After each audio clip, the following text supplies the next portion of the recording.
Que Dieu vous bénisse vraiment. C'est le meilleur moment de ma vie comme ça. Lorsqu'on parle de la parole du Seigneur. Chapitre 5.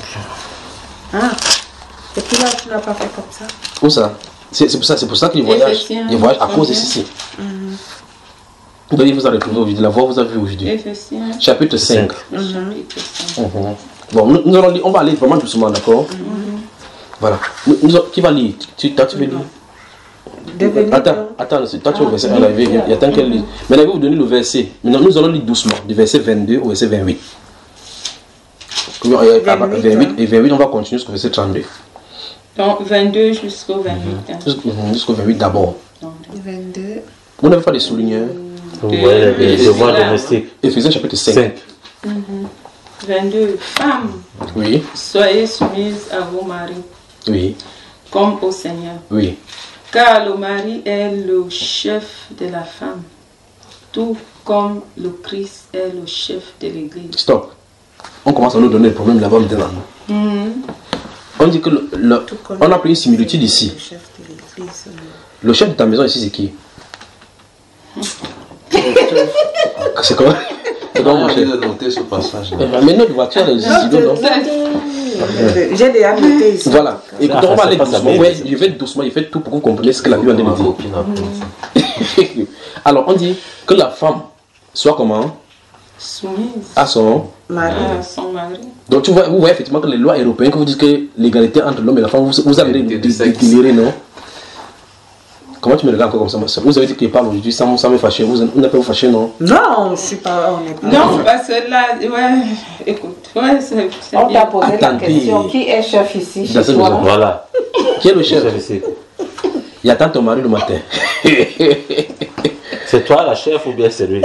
Ou bien, s'il y a deux chefs dans votre maison, vous me dites, j'avance seulement dans la lecture parce que les gens ne voulaient expliquer que c'est elle la chef. Non, attends. Normalement. Oui, la loi suit vous donne le droit d'être. Pas normalement, on t'a posé la question qui est le chef de cette maison? Ton téléphone en quoi? C'est moi. Tu veux quoi? J'ai dit non. Tu prends la photo. Donc tu as noté le verset là-bas, non? Non, elle sera fatiguée pour voir ça. Donc, t'inquiète pas, après on va lui donner, oui. Allons-y. C'est elle le chef ici. C'est toi le chef. Tout comme moi aussi, c'est moi le chef. Chez toi. Donc vous voyez qu'on a des problèmes ici. Il faut qu'on règle beaucoup de problèmes. Savez-vous qu'une femme qui prend la place de l'homme vient de renverser l'ordre établi par Dieu depuis l'éternité? Oh mon Dieu. Ah oui, c'est ça. Non, le problème n'est pas comme ça. Oui. J'ai mon problème à moi. Le problème c'est que le mien que moi j'ai, lui ne fait que se saouler la tête. Non, c'est pas le problème là-bas. Regardez. C'est pour ça que je suis chef chez moi. Non, on va arriver. Regarde bien, n'est-ce pas? Dieu, d'après son plan à lui, que l'homme soit clochard et sa femme présidente de la République. Quand il s'agit du foyer, le clochard là est son chef. Non. Enfin, oui. Je dis ce que Dieu dit, d'accord? Bon, on va toucher ces cadres-là. C'est le cadre de soumission. Il y a des enseignements concernant cela, d'accord, sur la chaîne de YouTube où j'enseigne. Donc maintenant, ici se trouve la loi de Dieu. Et souvenons-nous de ce que nous avons vu tout à l'heure dans Jean chapitre 14, verset 20. Celui qui a mes commandements et qui les garde, c'est celui qui m'aime. Et il y a la pire des choses que Dieu ne tolère pas, c'est le non-respect de l'autorité. Dans 1 Pierre chapitre 5, la Bible déclare que toute personne soit soumise à l'autorité établie. Celui qui ne se soumet pas à l'autorité ne se soumet pas à l'ordre que Dieu a établi. On dit que c'est Dieu qui a établi cet ordre. Nous sommes dans quel livre ici déjà? Éphésiens. Ok, mettez le doigt là-bas, allons dans 1 Corinthiens 11. C'est toujours à côté. Bien, on va y revenir. Donc, on revient comme ça. Quand tu vas trouver 1 Corinthiens, tu as vu 1 Corinthiens? Oui. Ouvre le chapitre 11. C'est toujours elle qui va lire. Vous voyez comment Dieu fait les choses, n'est-ce pas? Il y a des choses à restaurer. Vous êtes entré dans les mauvaises lois ici en Europe. Corinthiens 11. 11. Oui. Maintenant, livre le verset 3 seulement, ma chère. Le verset 3. Allons-y. Tout le monde y est. Attends d'abord. Attends d'abord, lui n'est pas encore arrivé. C'est vers la fin, je suis déjà là. Corinthiens 11, verset 3. Corinthiens 11, verset 3. Verset 3, qu'est-ce que ça dit? Mais j'ai peur que... Non. Non, c'est pas chapitre 11. Chapitre 11, verset 3. Allons-y. Je veux pourtant que vous sachiez ceci. Non, attends, il faut qu'elle répète là. Attends. Moi j'ai toutefois, même que le serpent réussit. Tu es dans 2 Corinthiens. C'est pas ça. Non, c'est pas ça. Attends, voici 11 ici. Ici c'est 3. 3 c'est là. Toutefois, de même que le serpent Non, tu es dans 2 Corinthiens aussi. Il dit 1 Tu es en 2, tu es en 2 Corinthiens. Non, c'est 2 Corinthiens, 1 Corinthien. Donc tu dois...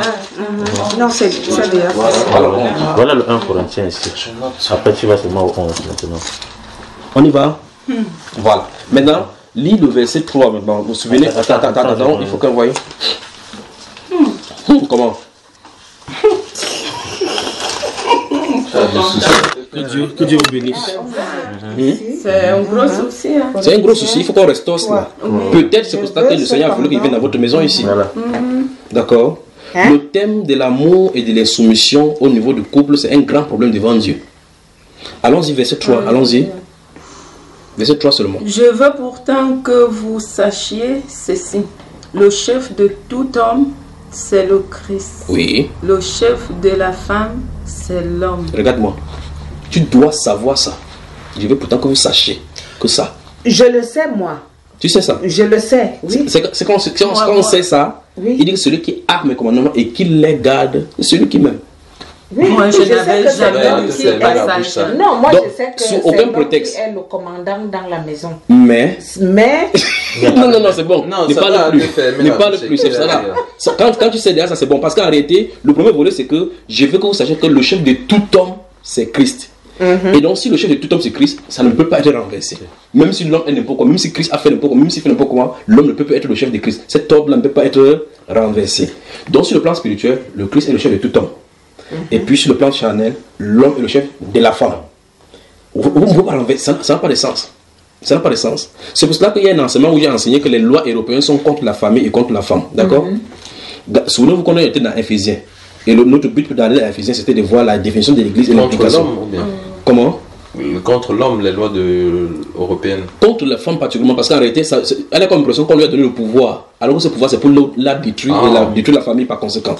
Maintenant, ouvrons un Pierre rapidement, on va encore voir un Pierre. Un Pierre, devient comme ça. Souvent, il faut garder Éphésiens parce qu'on va y revenir, parce qu'il faut qu'on voie l'Église, le problème de l'Église catholique là. C'est l'Église catholique que nous créons pour nous sur la terre comme ça. Un Pierre quand même. Un Pierre chapitre 3. Tu as trouvé déjà?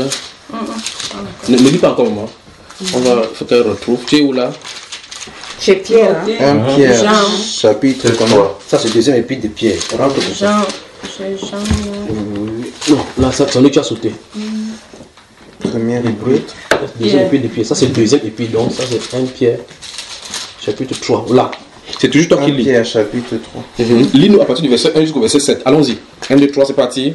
Vous, de même femmes, soyez soumises à vos maris. Tu n'as pas entendu. Ça fait la quantième fois qu'on voit ça?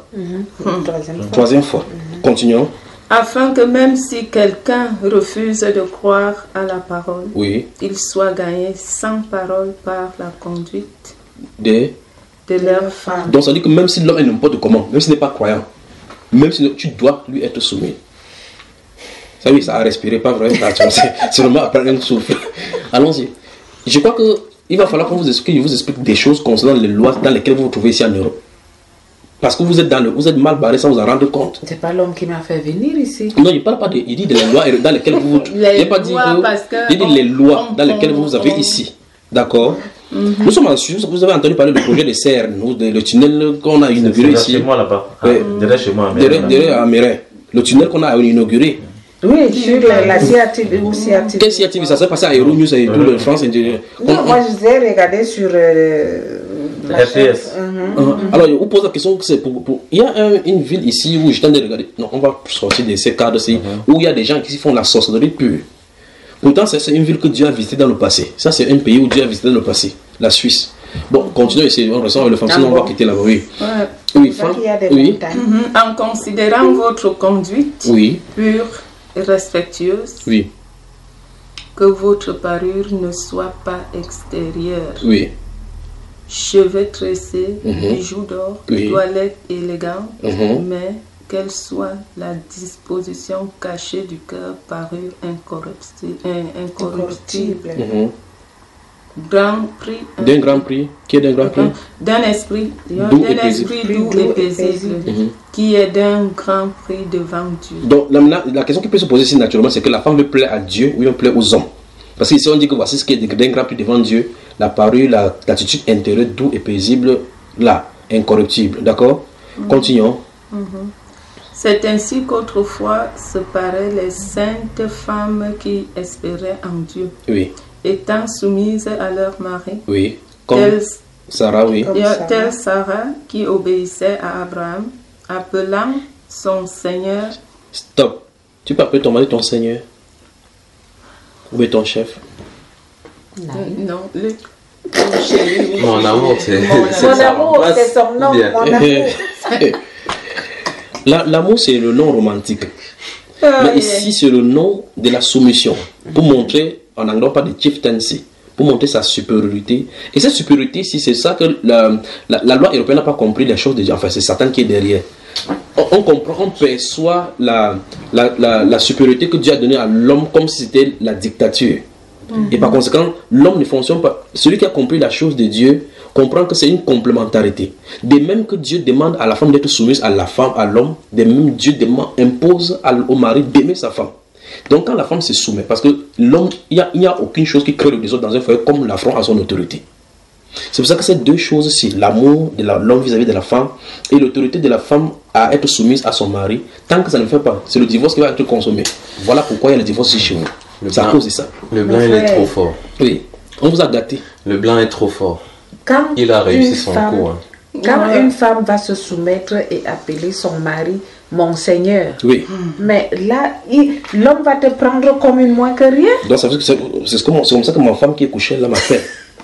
Elle t'appelle mon Seigneur. Absolument. Parce que tu crois. C'est pour ça que je lui dis justement. Tu crois, elle croit. Oui, mais alors, si tu étais comme les autres, là, non, attends. Le cas qu'on a interprété, on a dit c'est justement pour ceux qui n'y croient pas, celle qui a le mari qui n'y croit pas. On dit que c'est son comportement qui va faire quelque chose qui change.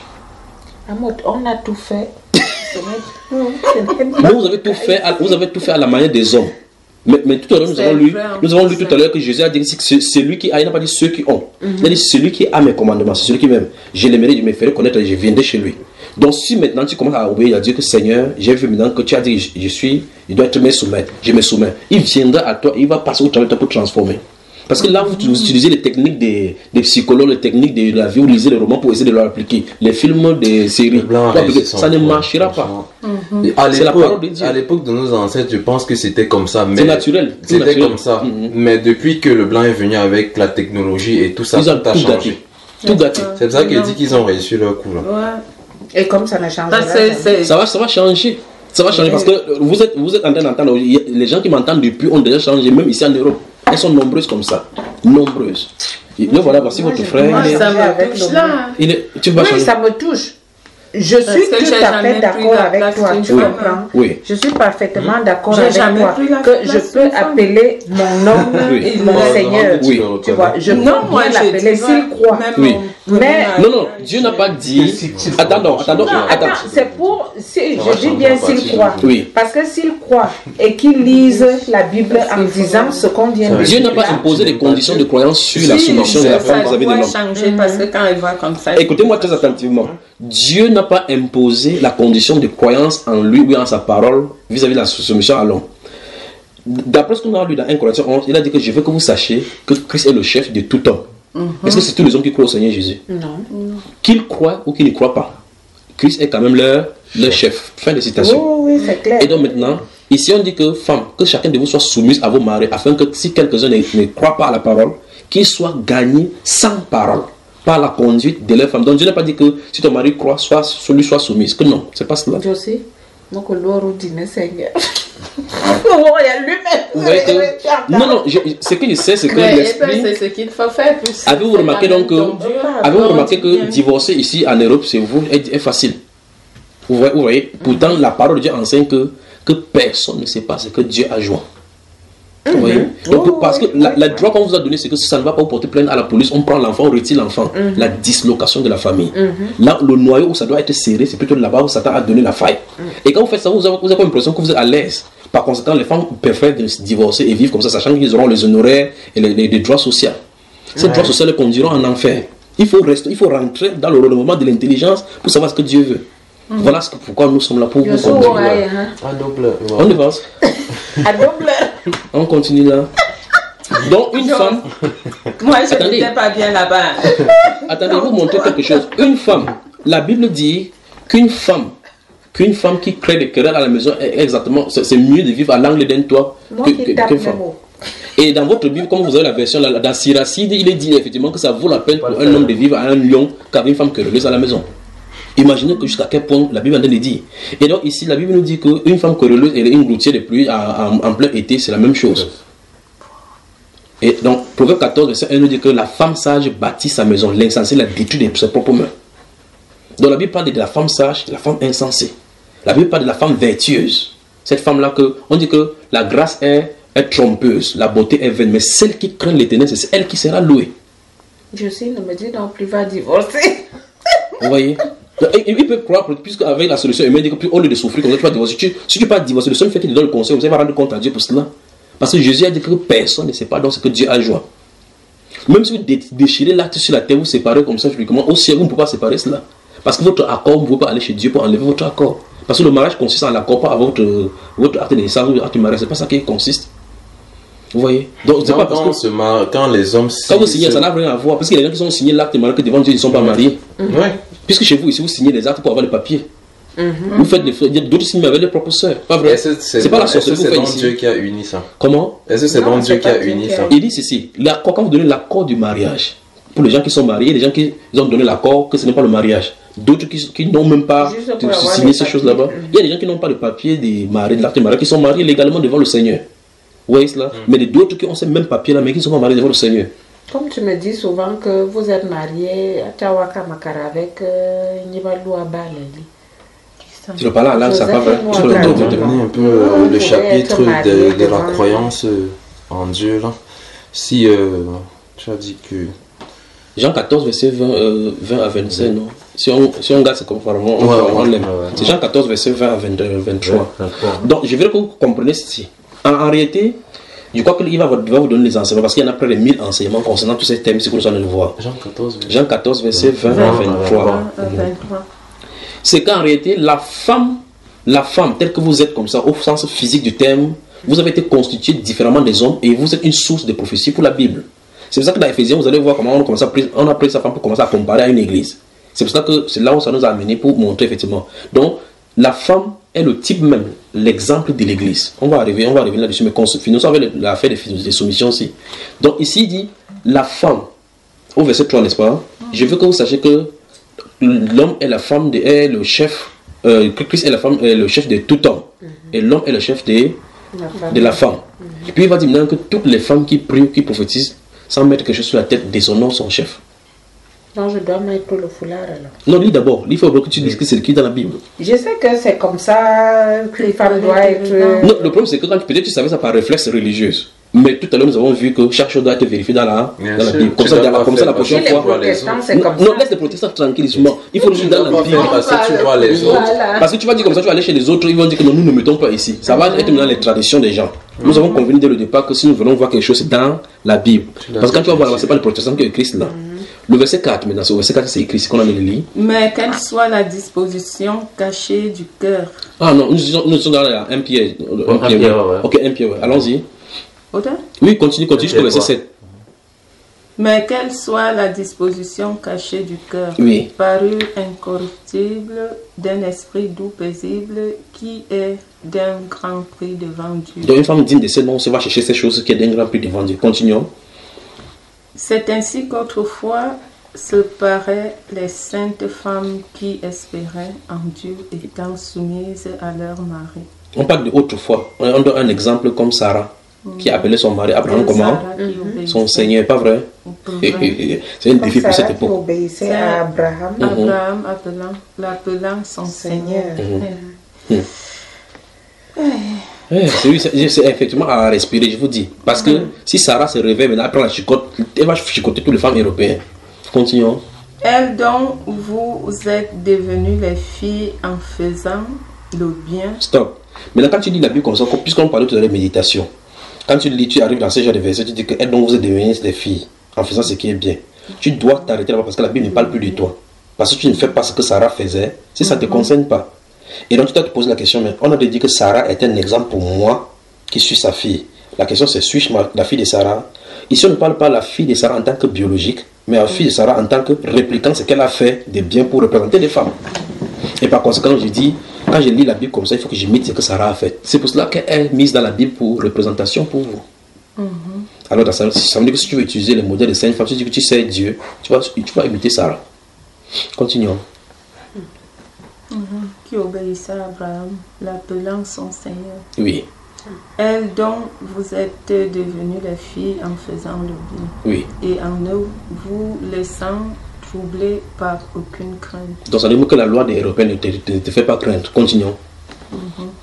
Vous les maris de même menez la vie commune en tenant compte de la nature plus délicate de vos femmes. Tu entends ça? Oui. Montrez-leur du respect puisqu'elles doivent hériter avec vous la grâce de la vie afin que rien n'entrave vos prières. Donc ça veut dire que s'il y a dislocation, on ne comprend pas cet ordre. Dans cette version-ci, il est dit au verset 7 là-bas que comme un sexe plus faible. Exactement, c'est ça qui est ici écrit chez moi. Oui. Comme avec un sexe plus faible. Mais ici en Europe, vous avez dit que vous êtes... Oui, honoré là. Donc, de la même façon que Dieu a donné l'enseignement à la femme, il équilibre en donnant l'enseignement à l'homme, parce que pour qu'il n'y ait pas de déséquilibre dans la maison. Un mari qui aime sa femme, c'est à cause de l'affront de l'autorité de l'homme que la majorité des hommes sortent pour aller à l'extérieur. Et même si l'homme sort aller à l'extérieur pour chercher d'autres femmes, le confort de ta vie spirituelle en Dieu va le faire revenir. C'est ce que Dieu nous a promis dans 1 Pierre 3. Il dit que même s'ils n'obéissent pas à la parole, ils soient gagnés sans parole par la conduite de leur femme. Donc on voit effectivement qu'en appelant la famille, faire le conseil familial, allant se prendre au service social, ça ne résoudra pas le problème. Quand il va se prendre au service social, il va prendre des contours. Tout ça, là, bon, pas que tout ça. J'ai comme... Enfin, je ne sais pas s'il faut parler. Est-ce qu'on peut d'abord dire Amen à la parole de Dieu déjà? Oui, Amen. Est-ce qu'on peut dire... Amen. Moi, je crois. Amen. Moi, je crois, parce que là, je n'avais jamais lu ce passage. Voilà. Et vraiment que depuis 15 ans là, c'est moi... C'est toi qui commandes. Oui, c'est vrai. Il faut rendre grâce à Dieu que ton mari ait été sur... Comment j'ai dit même 15 ans? Plus 20 ans. On pourrait dire même c'est même toi qui as épousé ton mari.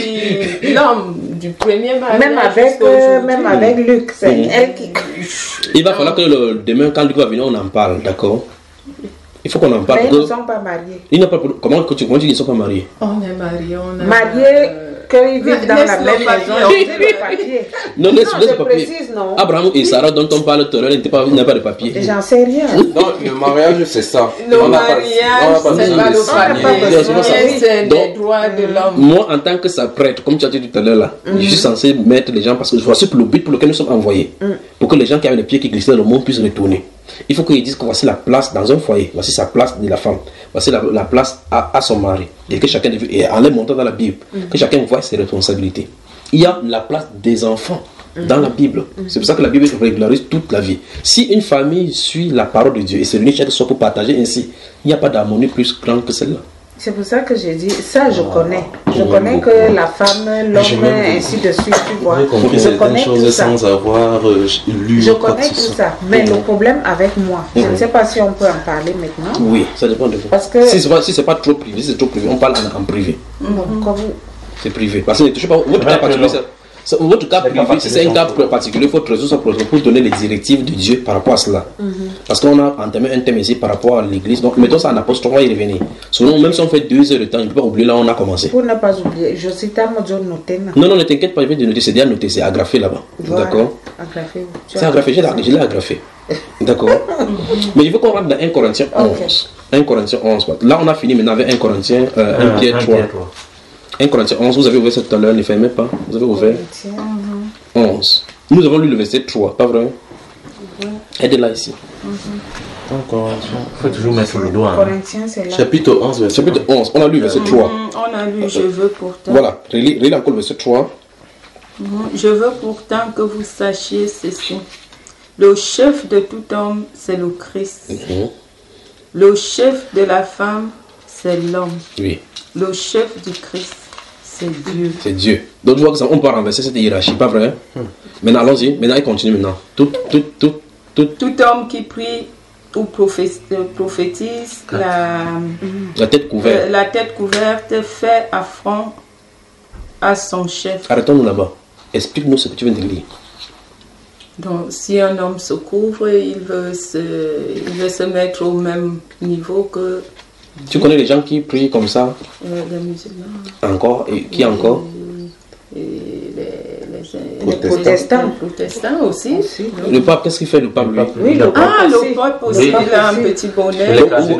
J'ai fait pas le pape, le pape, le pape, il a toujours les cardinaux et tout ça. Je vois quand ils sont dans les églises là, ils ont même le pape lui-même.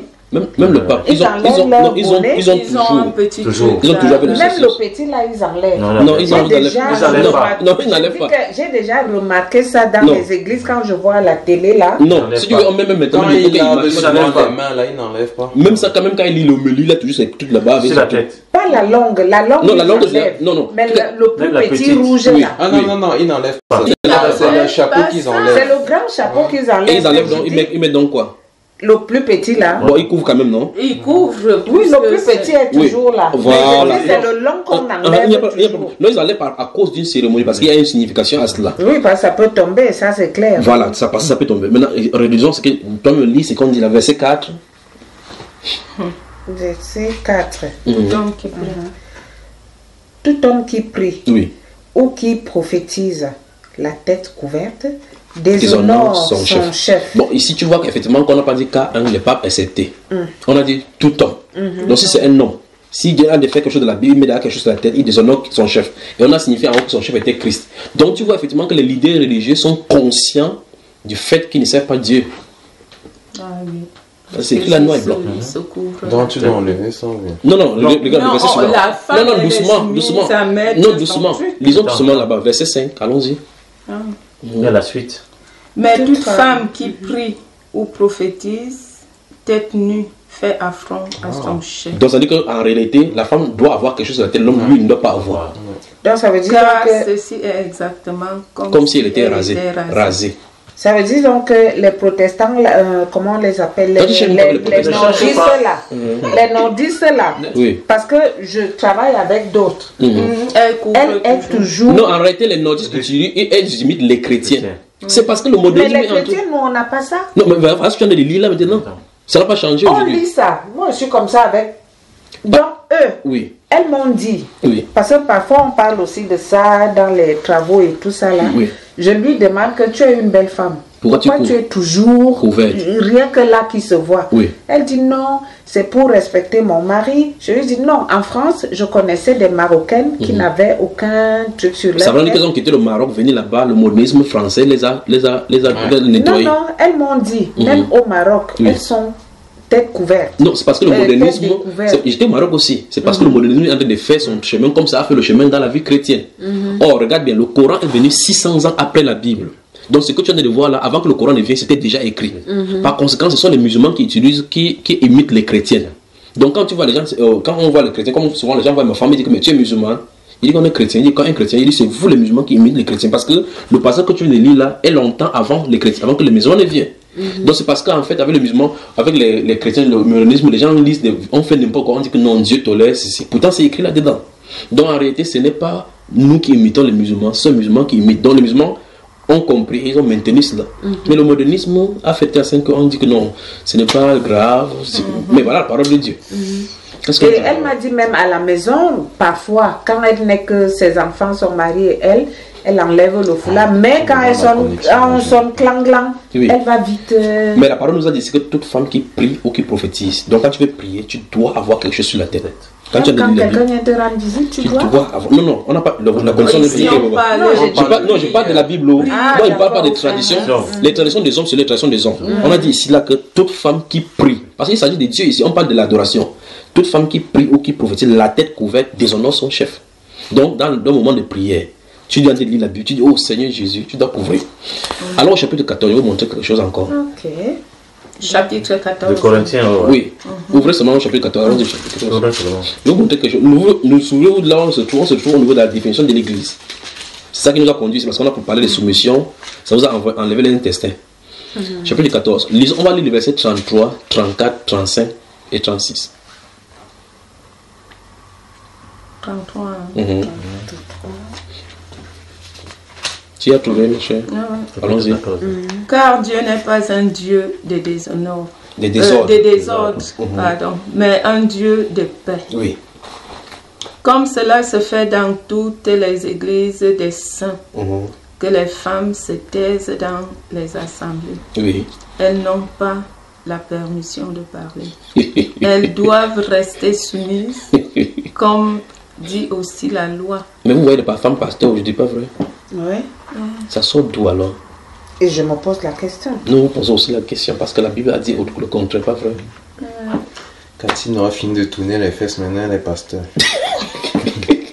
Bon, c'était, il voulait en fait montrer quelque chose qu'en fait, vous voyez effectivement que dans l'enseignement, il y a aussi l'autorité. C'est pour ça qu'il a dit qu'elle soit soumise. On dit qu'elle soit soumise aussi, comme le dit aussi la loi. Donc jusque là, parce que chaque fois qu'une femme n'est pas soumise, automatiquement elle est autoritaire.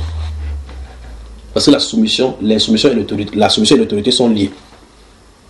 Vous voyez ce qu'il en est, n'est-ce pas? Maintenant, pendant notre Éphésiens qui nous concerne, on a fini l'apostrophe là-bas.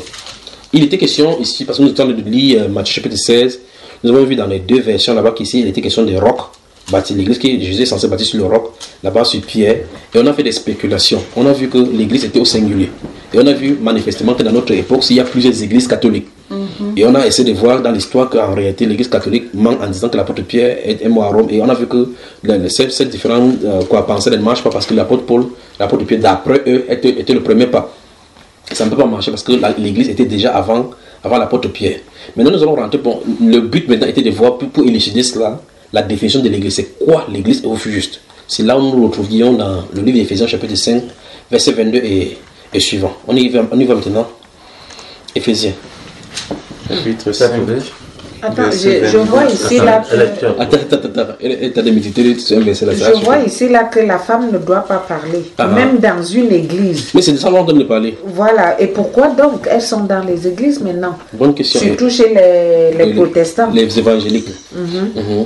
La question c'est pourquoi elles parlent. Elles sont même pasteurs. C'est contraire à la Bible. Ça rejoint ce que ça nous dit ici dès le départ.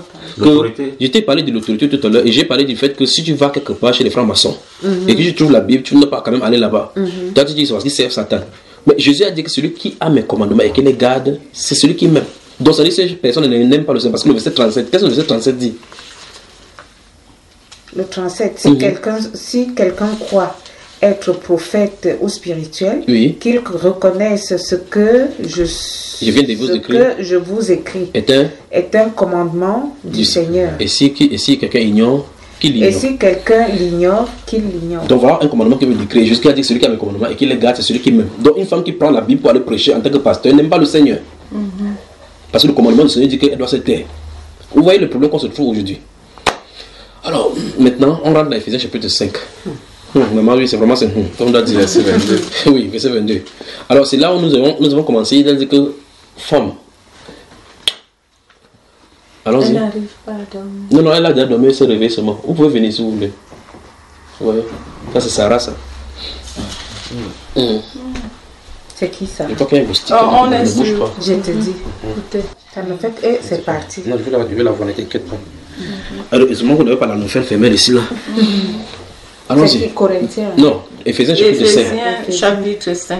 Verset 22. Verset 22. On va finir. Tout à l'heure, nous avions vu, c'est cela qui nous a déclenché l'histoire des soumissions là. Ouais, femme, soyez soumise. C'est là, Éphésiens. C'est quel machin? Non, chapitre 5. 5. Oui, Éphésiens 5. Oui.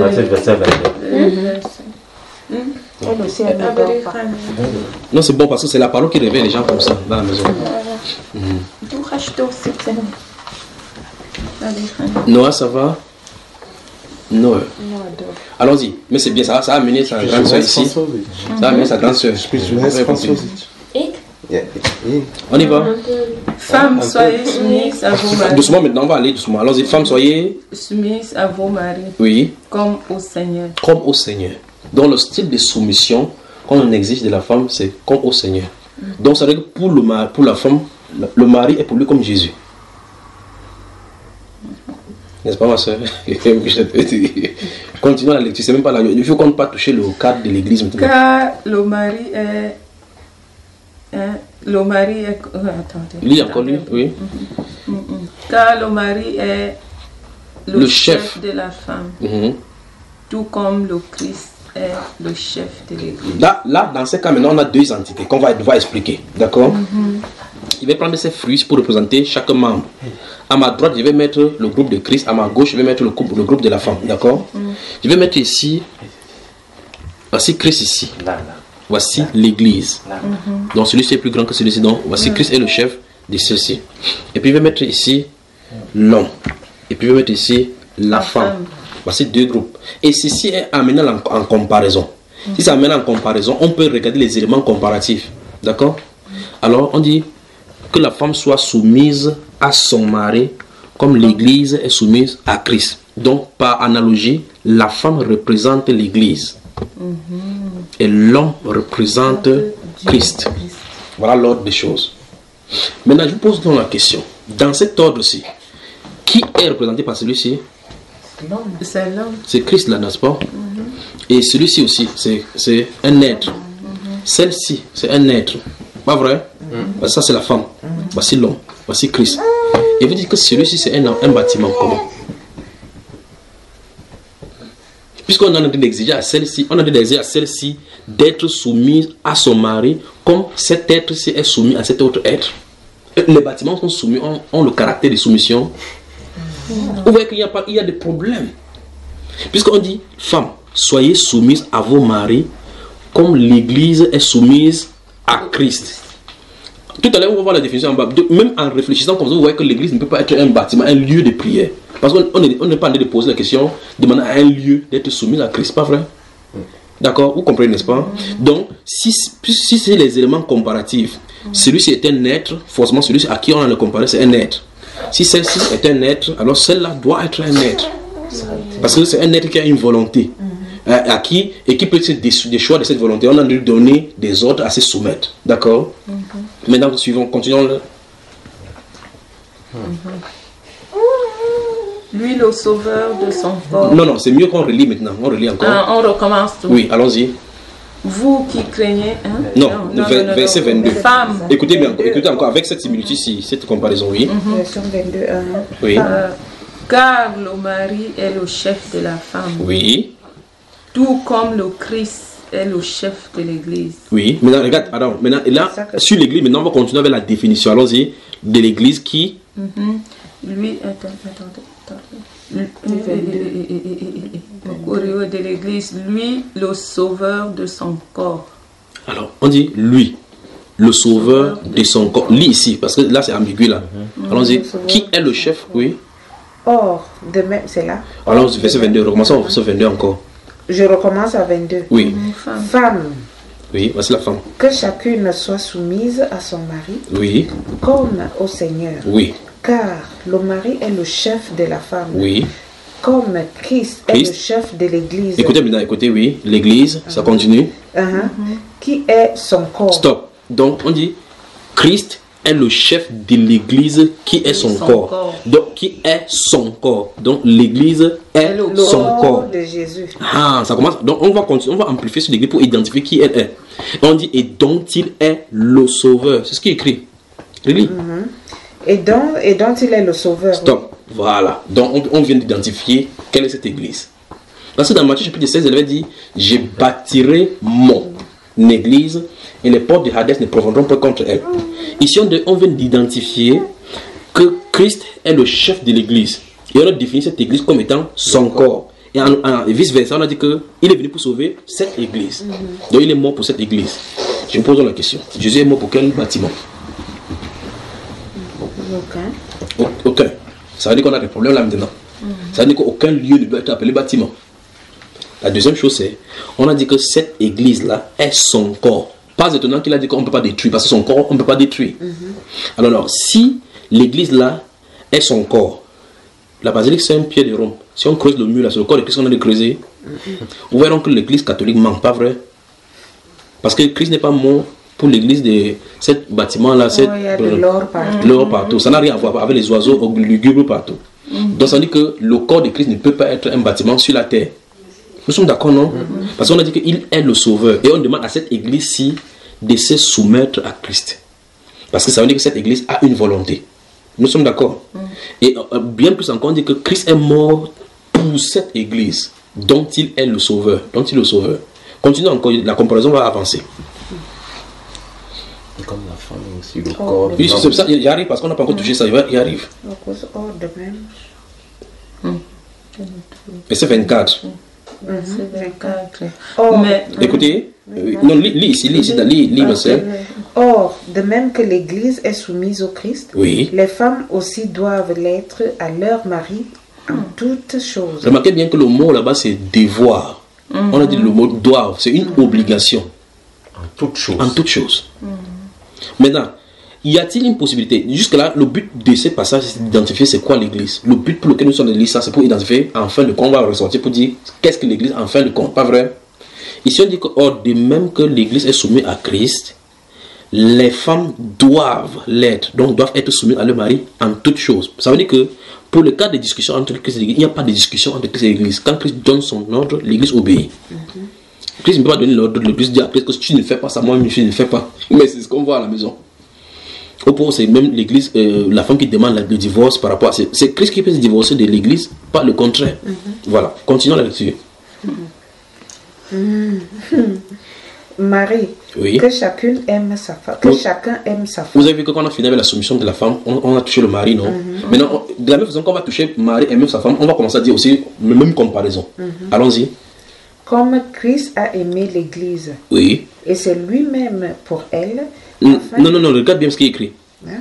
Et s'est livré lui-même pour elle. Stop. Donc maintenant, on essaie d'aller dans notre pensée, pas dans le film de Hollywood. Quand Christ était à la croix, on dit qu'il s'est livré comme ça pour l'Église. Alors je pose la question. Quand Christ mourait à la croix, il disait Élie, là-bas, Sabbatani. C'est pour l'Église catholique qui mourait? Non, il appelait son père. Là, nous sommes en train de parler comme si c'était de la blague. Ça veut dire que l'Église catholique, c'est un grand menteur. Vous voyez cela, n'est-ce pas? Depuis nous sommes en train de voir, effectivement, nous voyons effectivement que tous les lampions se pointent sur l'Église catholique comme les menteurs. Parce qu'ils disent que c'était l'Église que Jésus-Christ a bâtie. Et là, nous sommes en train de découvrir que ça n'a rien à voir avec elle. Puisqu'ils ont dit que quand Jésus disait à Pierre que tu es pied sur ce pied bâti mon église, c'est d'elle dont on parlait. Et depuis, on a identifié que ça ne peut pas être elle. Donc l'église catholique est bâtie sur le mensonge. Et si c'est bâti sur le mensonge, tout ce qui sort là-bas peut sortir de dire. La Bible déclare qu'il n'y a aucune vérité qui vient du mensonge. Pas seulement donc qu'elles ont construit dans les doctrines et les doctrines, les dogmes pour pouvoir embrouiller les gens. Alors, Marie, que chacun de vous aime sa femme comme. Donc le style d'amour que l'homme doit donner à la femme, c'est le style d'amour qui peut pousser l'homme à mourir même pour sa femme. Parce que Christ a aimé l'Église au point où il a dû donner sa vie pour elle, à cause de l'amour. Dieu a tant aimé le monde qu'il a donné son Fils unique. Oui, donc il est allé jusqu'à mourir. Mais le problème c'est, quand il mourait là, l'Église pour laquelle il mourait là, c'est qui jusque là?